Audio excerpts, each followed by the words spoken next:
আসসালামু আলাইকুম ওয়া রাহমাতুল্লাহি ওয়া বারাকাতুহু। দূর ও কাছে বিশ্বজুড়ে এই মুহূর্তে যারা আমাদেরকে দেখছেন, পরবর্তীতে যারা আমাদেরকে দেখবেন, আপনাদেরকে অনেক অনেক প্রীতি, শুভেচ্ছা, মোবারকবাদ জানিয়ে শুরু করছি আজকের আলোচনা। প্রিয় বন্ধুরা, হজের মাহিনা। লক্ষ লক্ষ নবী প্রেমিক, আল্লাহ প্রেমিক বান্দা বান্দিরা লাব্বাইক আল্লাহুম্মা লাব্বাইকের ধ্বনি দিয়ে খানায় কাবার চত্বরে হাজিরা দিচ্ছে। খানায় কাবা তাওয়াফ করছে, কেউ বা সাফা মারওয়া সাই করছে, কেউ বা হাজরে আসওয়াদে চুমা খাচ্ছে, হৃদয়টা শীতল করছে, কেউ বা সবুজ গম্বুজের নিচে মদিনার নবী রহমতুল্লিল আলমিনের কদম মোবারকে সালাম পেশ করছে। ঠিক এমনই একটি মুহূর্তে আমরা বাংলার এক কোণে বসে আমরা হজ বিষয়ে একটি গুরুত্বপূর্ণ মেসেজ আপনাদেরকে দিতে চাই।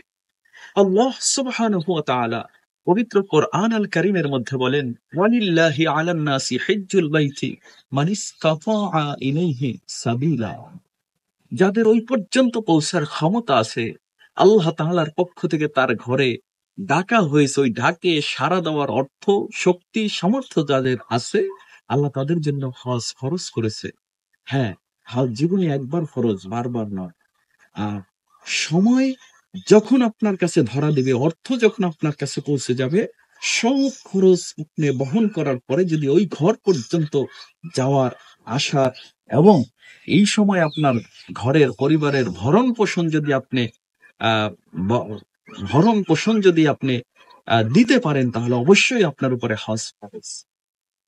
আমাদের দেশের অনেক ভাইরা হজ ফরজ হওয়ার পরে বলে যে না, ছেলেটা বড় হয়েছে, ছেলেটার বিয়ে সম্পন্ন করার পরে হজে যাব।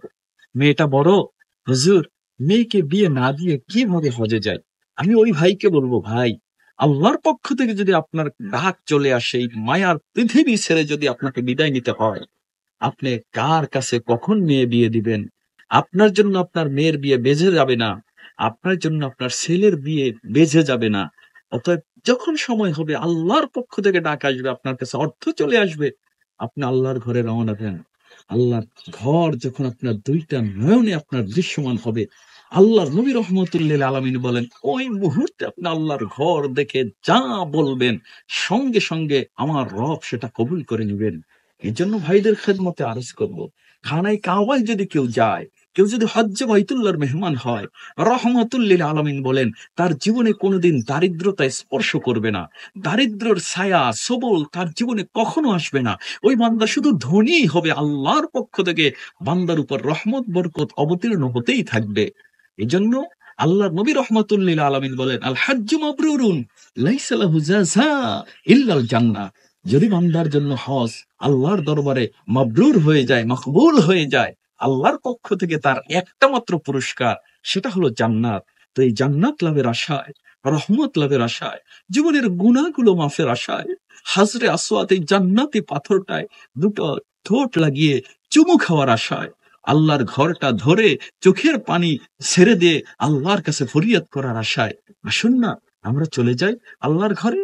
যার যাওয়ার সামর্থ্য নাই, একটা পাক্কা এরাদা করি, একটা নিয়ত করি যে আল্লাহ, তোমার ঘরটা না দেখায়া আমাদের কাউকে মরণের ডাক দিও না। হজ্জে বাইতুল্লাহর মেহমান না বানাইয়া আমাদের কাউকে মরণের ডাক দিও না। সাফা মারোয়া সাই না করাইয়া কারো শরীরে কাফনের কাফন জড়ায় না। আয় আল্লাহ, তোমার কাছে ভিক্ষা চাই। আয় আল্লাহ, তোমার কাছে ভিক্ষা চাই।